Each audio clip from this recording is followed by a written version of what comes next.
You know, there's nothing like cracking that cellophane and pulling that record out. It just smells great.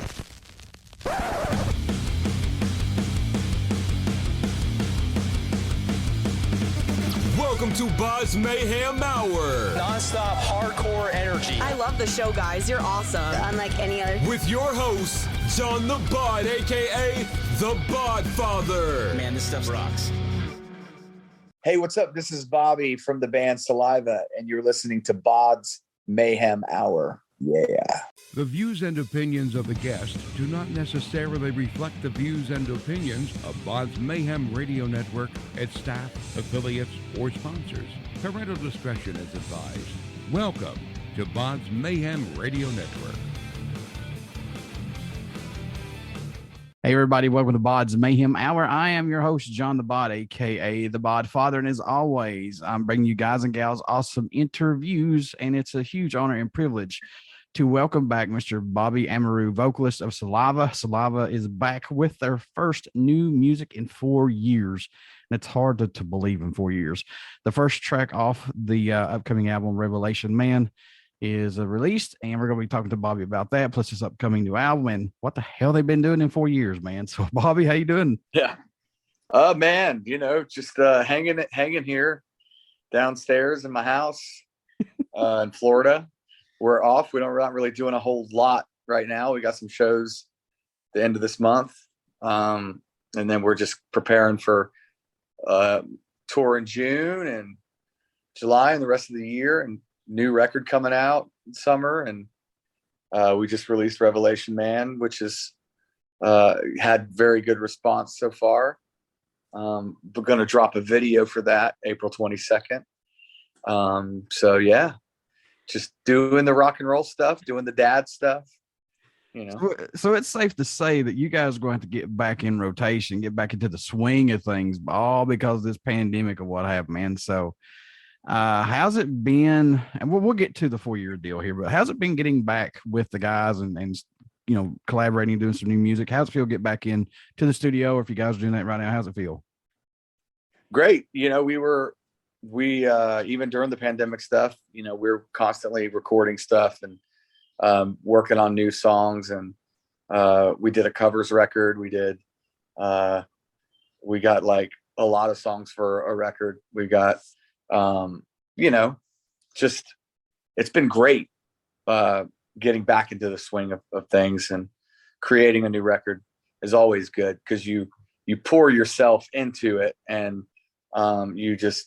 you want to connect with people, and if you connect with one person, then you did what you know were set to do, and if you connect with many more, then it's even better.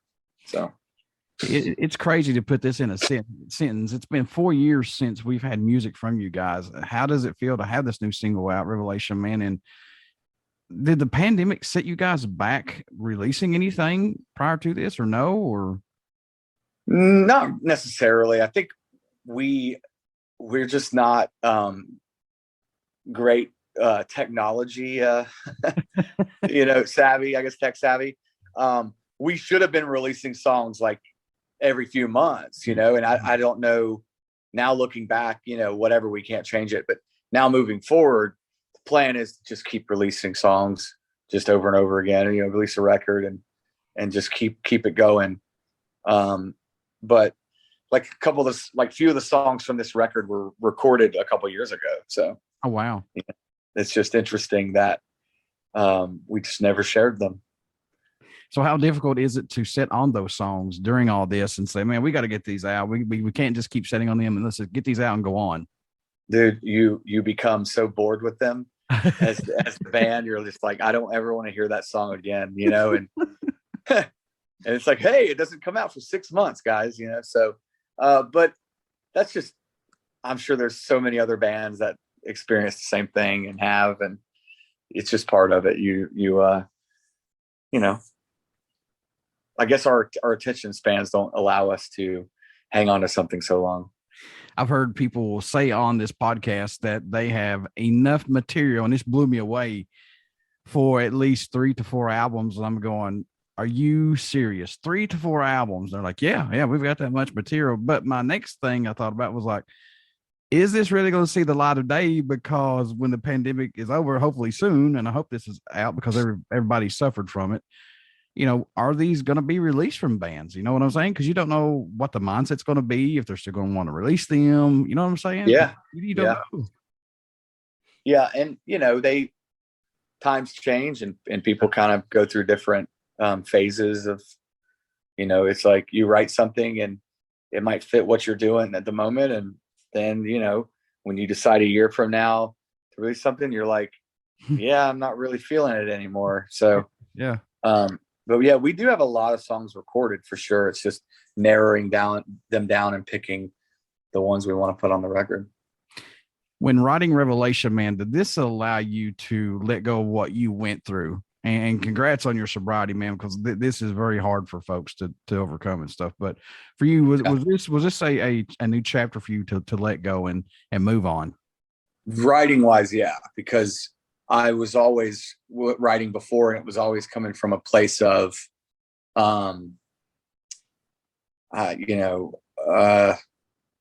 like maybe the addictions, but it was like no ending or no, you know, I wasn't overcoming them, or, you know, relationships that were just very bad. And, you know, and I don't think about what I'm going to write. I'm not like, I'm going to write a song about a volleyball game. You know, it's more of, I just write what I feel and what I think. And then when go back and read it, I'm like, wow, okay, damn, Bobby, what are you doing? You know, but with this record, it was a lot more of positive outcomes and, you know, all the struggles, but then finding a way out of it. And Revelation Man is one of those songs that it's about a guy who has to basically go, you know, hit the rock bottom to find himself again. And, you know, had to die to find a revelation, had to die to live a revelation. It's just basically having to go to hell and then to start over. And, yeah, I mean, it's something I'm pretty open about though, like with people, because I feel like, man, if that song connects with one person that's feeling the same thing or going through the same thing and it helps them, then yeah, that's what I care about. You know, it's, you know, I'm not preaching to anybody, but, you know, I feel like everybody deserves happiness. And for me, boozing like I was doing and doing the stuff I was doing, it never led to happiness. It only led to resenting myself and not, you know, just not being, it's hard. It's definitely hard. Everybody goes through something like that. And I would say the best decision I ever made was to put it down and get through it. And I'm a lot happier now than I was. So what if somebody grabs onto this? And like you said, you know, if it does that, then so be it. That's awesome. But what about for somebody that latches onto Saliva's music? And plus this one or even old stuff from you guys, that your music is a voice for people who feel that, you know, like they cannot speak or they need to say the words that they need to say, but you guys are doing that. And it brings them out of that funk or changes their life. What's that mean to you when you hear that or you hear that in person, man?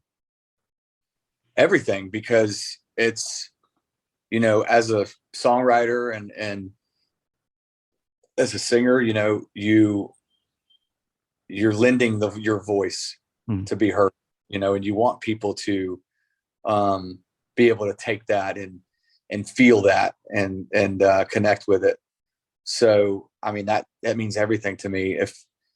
If people take it from that, I mean, you could have a dude in the gym that just wants to, you know, lift 250 or whatever. And that song does it for him. I mean, that's the beauty of music, is that, you know, there's no right or wrong way. It's just how you take it in. And, you know, somebody might think that's about, you know, some dude in the damn Spartacus times just trying to, you know, go out of the battle and fight, you know, but that's what's great about music. People having their own, basically, interpretation of it. So.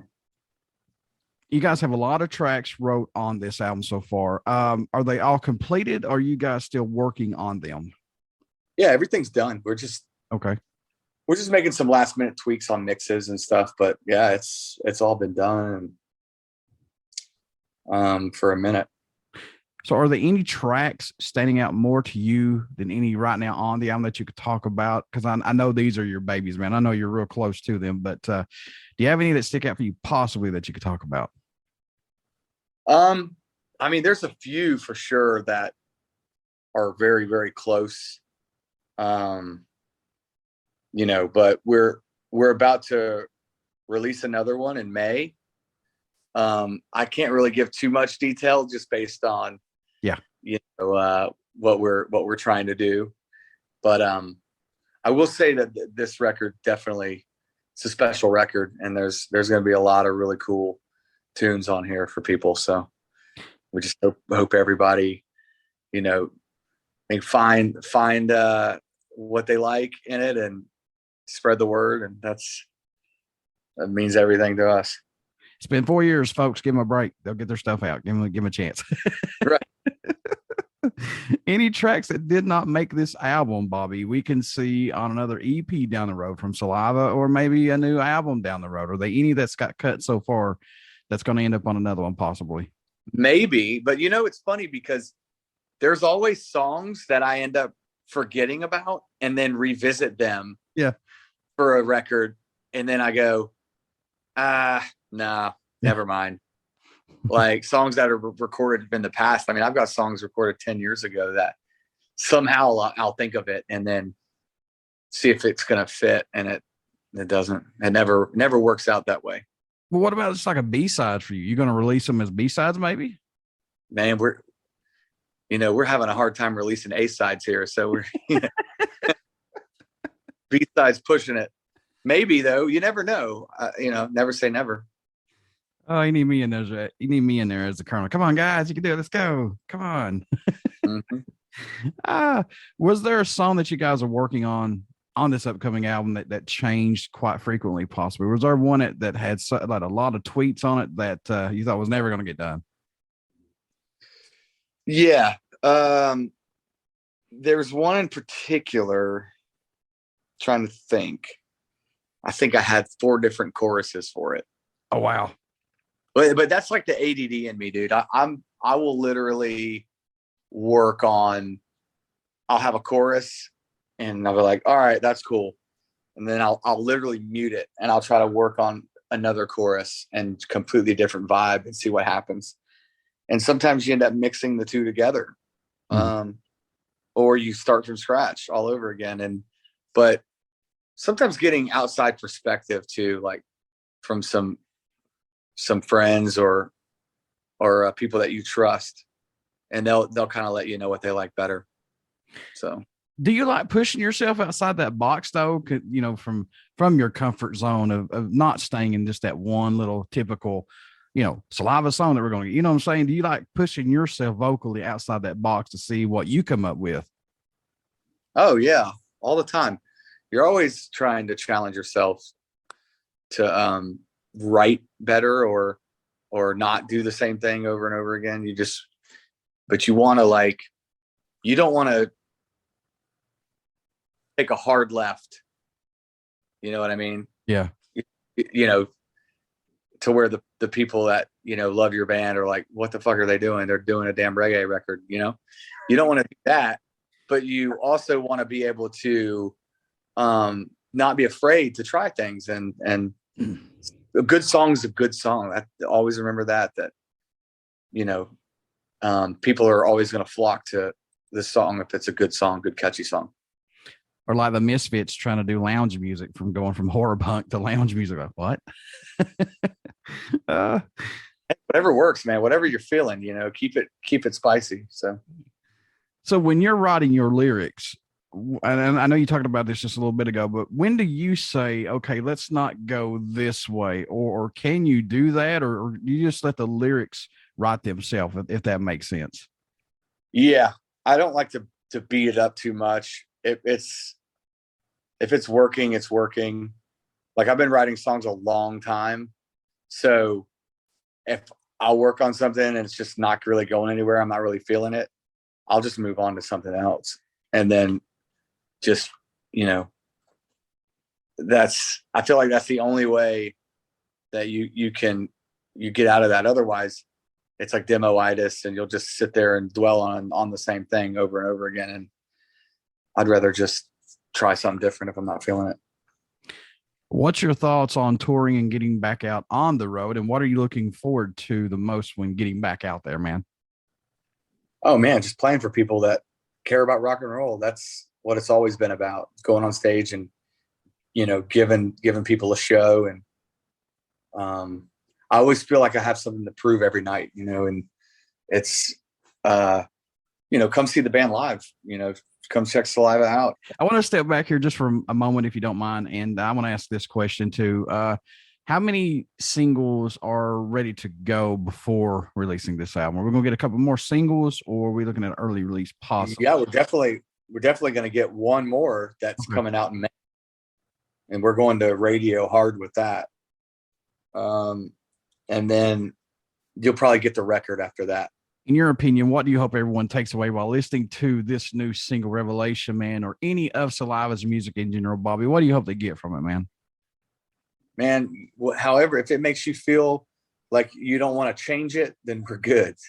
You know, if you don't want to skip the track, then that's what it's all about. You know, no, just, you know, some dude, like I said, might want to, you know, get pumped in the gym, guy or girl. And, you know, could be running music, could be cheerleading music, could be freaking football music, could be whatever, man. You know, just anything that'll set the mood, put you in a good mood for the day. So, do you still have the excitement of stepping on the stage as you did when you first stepped on the stage today? Do you still get those goosebumps? Do you still get that fire, man, up in your ass? You know what I mean? That kick for you. Yeah. That's why we do it, man. It's that passion and that love for it, and knowing that the fans are there with you, man, connecting. And that's there's no better feeling. What's your thoughts on the loss of Foo Fighters drummer Taylor Hawkins? Tragic, man. Super tragic. Yeah, that's like very, very life cut short, you know. The dude was a phenomenal musician, like overall. Like, oh yeah, he was a phenomenal drummer, singer, guitar player, like all of it. Dude,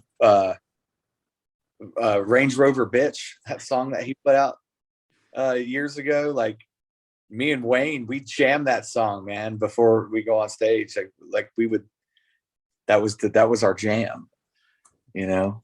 But yeah, very unfortunate. And I can't imagine what those guys are going through, you know, his family and the band and Foo Fighters. That's like a Dave Grohl. That's tough, man. Losing two guys. Yeah. You're close with like that in a lifetime. I mean, it's a shitty thing about life is, you know, we're only promised death, you know? Yeah. That just hit me when you just said that we're only promised death. Cause that's it.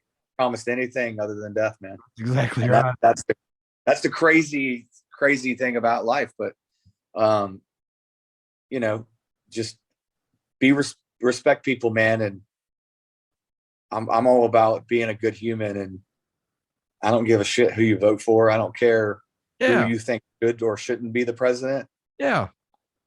I think that it's all about treating people with respect and being equal, and because you never know, man. You never know what someone's going through. You never know. You might say the wrong thing to someone, and you know he fucking blow a gasket, or you know send them in depression or anything. I mean, it's just all about, you know, being a good human. I think that's the most important thing. I think that's what we need to get back to. You know, you said the same thing that I thought about a couple of days after Taylor's death, and it hit me hard because I'm a music fan first and foremost. You know, I absolutely love and eat, breathe, sleep music. I'll never forget Everlong. By far, that's, you know, for me, that's a top 10 song for me in my in my book for me personally. But Yeah. seeing Dave go through 2 losses of 2 key members of 2 bands, that's just hard to bounce back from. And I hope Dave does. And I'd like to get him on my show at one point. But I'm just thinking about him personally as a human being. That's very hard, man, to come back. Yeah. Yeah. Take music out of it. I mean, like the thing you like, those dudes were like best friends, man. They've done it all together for, actually longer than, obviously with Kurt, that Kurt's life was definitely short-lived. But it's tough for anybody to go through, one death in their life, going through 2 and 3 and multiple. It's just, it's never easy. I was working with Nikki Sixx, who co-wrote Rest in Pieces. Man, I want to talk about that a little bit. How was working with him on that song? I was not there. I didn't work on that song, but the other guys, the story that I heard was Nikki Sixx or John Michaels from that was the singer for 6 a.m. Mm-hmm. He and Sixx had the song written already, I believe, and presented it to the band, and the band was like, it's a great song. let's do it. You know what I mean? I think the band was they were fans of Motley Crue, and oh sure, yeah. So just to have Nikki Sixx on a song that was pitched to you, I think that was a cool thing for them. But that's one we still do. We put it in the set, and Is it hard to create a set list now, or is it easier? Well, lately we've just been doing like, we kind of do audibles, and we call songs out, and we're like, oh, let's do this one tonight, do that one. We just kind of read the crowd and see what we want to do. We just added I Walk Alone to the set list, which was from WWE. And that was one that we never played. The band had never done. And that was Batista's theme song. Mm-hmm.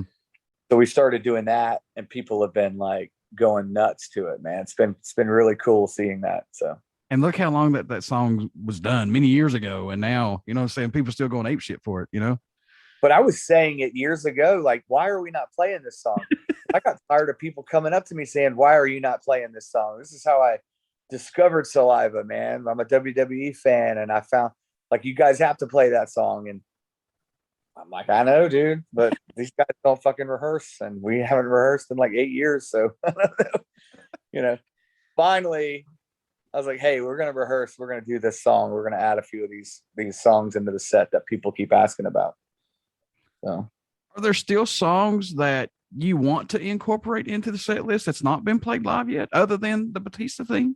Oh yeah, there's one that we're working on right now that's going to be really cool once we get it locked in, and we're close. But we're playing some newer stuff too, but we got to play all the old stuff and keep the core fans happy. And those songs are fun to play, man. So I'm all about it. It's all about just putting on a good rock show. Yeah, and giving the fans their money's worth. And trust me, there's a lot to do it. I got to ask this question, and I know you have a lot of music, Bobby, that you still gravitate back to, but do you still have a go-to album, or maybe just a song that you find yourself going back to and listening to from time to time, that maybe like once a month or once every couple months, but is there one specifically that you go back and listen to? Man, I've got so many. I grew up on music. Music was like everything for me. So yeah, that's tough. That's a very tough. Because I like everything, man. I like everything from, What's the Story, Morning Glory, man. Oasis. That's a great record. That is a great record. Yes. That and Pantera, dude. Vulgar Display of Power, and yes, dude, Van Halen, 1984. Like, come on, dude. I'm into that. Even like Metallica, Master of Puppets. I love the Black Album too. I mean, I know people want to give shit to the Black Album. I'm like, are you crazy? It's still selling records today. Those guys knew what they wanted. They wanted Yeah. to fucking play arenas every night and stadiums and set, set their lives up forever. And that was the perfect timing. They toured on that album for like what, 4 to 6 years, something like that, maybe longer. It was like 3 years for sure, like Yeah. 3 hardcore years. And then they took a year off and then they did the load reload stuff. Mm-hmm. But dude, I love the Black Album. It's great. I'm a huge Metallica. I said Metallica is my number one favorite band other than Misfits, yada, yada, yada. But Master of Puppets, I could hug you right now. That album saved my life. Yeah. Hands down. Saved a lot of people's lives. That album specifically, man, I went through some stuff that I couldn't talk to nobody about. Nobody would give me the time of day when I was in high school. It spoke for me. It was my voice. It was everything that I needed to say that they did for me. You know what I'm saying? Yeah. And you say that was James Hetfield too. I bet he'd probably agree with you and say that's what he was feeling at the time. He was an outcast and he was like going through his stuff. And for the singer and the guy writing the lyrics and stuff in those songs, that's what he's doing, is he's expressing himself and it's connecting with you. Mm. And dude, that they did it better than anybody. Think about it. Like they were being themselves. Like they were not trying to be anything else. Mm-hmm. They made the records they wanted to make. They blew up on an underground level. Oh yeah. Where everybody bought their t-shirts. Everybody wanted to be in the Metallica, army and all that stuff. And yeah.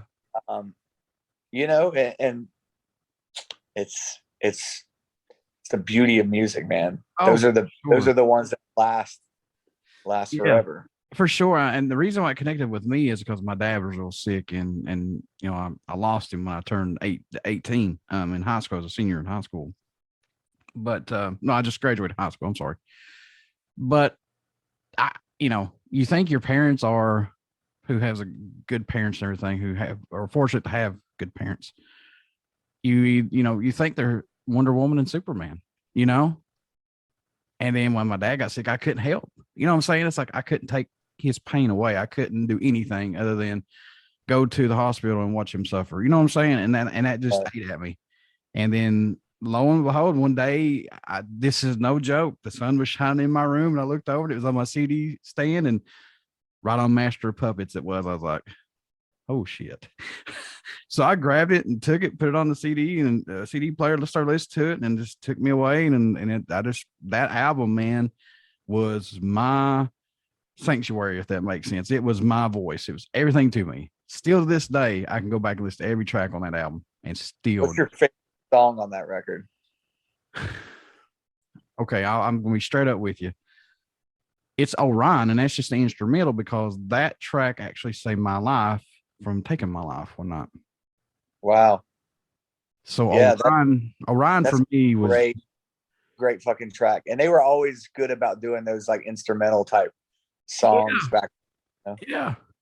They nailed it. I mean, to me, of course it's Metallica. I love Metallica, but they knocked it out of the ballpark when they did those instrumentals.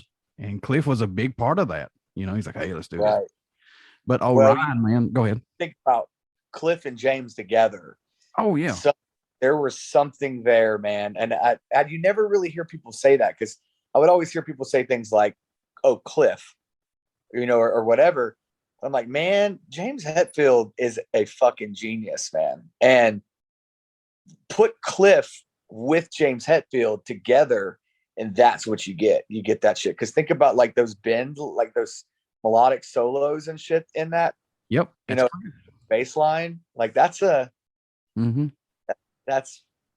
pretty fucking genius. And Cliff too, because you didn't really, when he passed away, when he died, like you knew he was missing in a lot of elements for sure in Metallica's music. But think of them two together and how they probably influenced each other and just made Metallica stuff, next level, man, back then. They said that, and I hope I'm saying this correctly, but after the passing of Cliff, they didn't know how to accept it. They didn't know how to actually grieve over it. And then when the next album came out, it was just heavy and angry and just everything laid out on the table. And and I get that. Well, honest, Yeah. I think that's what they were going through and what they were feeling, and that's the record that everybody got. Was And Justice for All with loud ass drums, guitars, and vocals, and no bass. I keep saying this, and people think I'm stupid when I say this, but I think having no bass and Injustice for All was a tribute to Cliff. I don't know, because the story that I heard was I worked on a record years ago, and Steve Thompson was the producer. Mm-hmm. And I mean, I'm a big music fan. So I literally just asked him so many questions about, hey, what was it like working with Dokken? What was it like working with Guns N' Roses on Appetite for Destruction? Oh, great. I was young. He was probably like, this fucking kid won't shut up. But no, Steve was a great guy, man. Great dude. Very knowledgeable, and just, he brought this photo album there one day, and it had like pictures of him in there mixing, and there's like Axl Rose sleeping on the couch and like Slash in like a chair behind him. He was mixing Appetite for Destruction, dude. That's pretty awesome.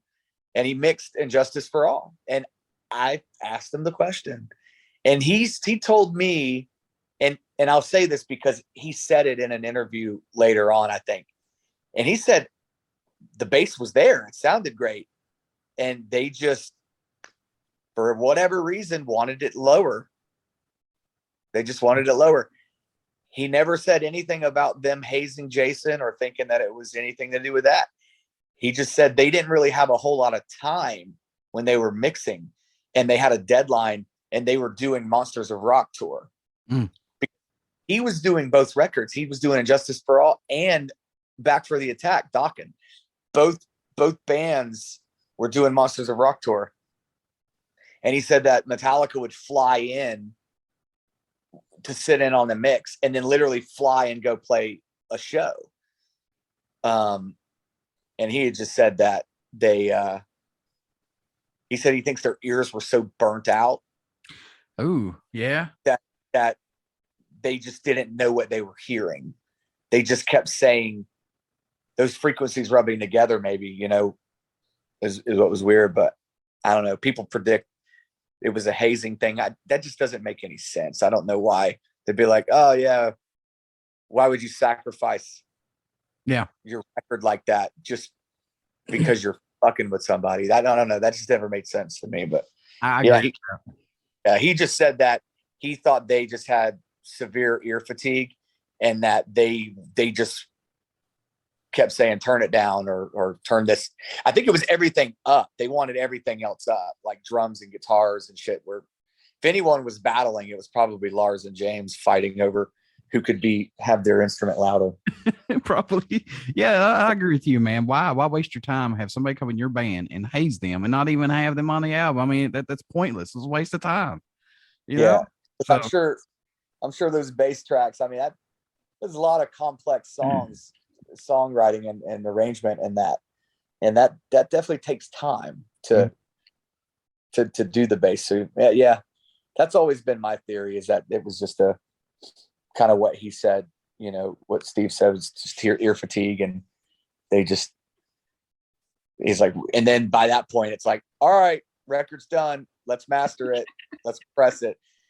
And then, maybe they ended up hearing it back eventually going, wow, the bass is not there, but never going to talk about this, guys. Yeah. We're going to pack. We're going to talk about it. I love hearing stories like this, man, because it makes, people are like, they don't hear the background or behind the scenes stuff. And I love stuff like this, man. So Bobby, how can folks stay in touch with you and Saliva and buy this new single Revelation, man, upcoming tour dates, everything Saliva wise? How can they do that, sir? Well, we're on all 38,000 platforms. SalivaOfficial.com, Facebook, Instagram, Twitter, Tinder, all the good. Tinder. Napster. Let me see, what else do we have here? Christian Mingle, Snapchat. Walmart.com. Oh God Almighty! Whatever happened to the days of I guess I say this, but hey, our record's out and pick it up at the record store. Yes, yeah. Sign in at a record store. Yeah, come by and we'll sign it. Oh my That's it. God! That's it. Now it's like, man, all right, you got to go find us. We're on progressive.com, not really progressive.com. Just. They have an OnlyFans. I throw that out there because Oh yeah, that's a good one. OnlyFans. Farmersonly.com. You don't have to be lonely. Joking, folks. Joking. Bobby, before I let you go, sir, would you care to do a promo for my show again? Yeah, sure, man. Hey, what's up? This is Bobby from the band Saliva, and you're listening to BODS Mayhem Hour. Yeah. Everybody stick around. We got some great stuff coming up, and you only hear these interviews right here on BODS Mayhem Hour. Please go check out our Facebook page. It has our podcast link and our YouTube link, and you guys better subscribe to the YouTube link because you subscribe to other things out there that doesn't make sense to me. So subscribe to my channel, please. It's got good stuff. Trust me. Pick up Saliva's new track, Revelation, man. Also look out for their upcoming album. Pick up their older stuff too. You won't be disappointed. Trust me. There'll be one song I guarantee that you'll like from this band. And of course, Bobby, I wish you guys nothing but the best of luck, which you don't need my luck because y'all kicking ass anyway. But thank you, man, for everything that you guys do. Thank you, bud. Appreciate talking to you. Yeah, man.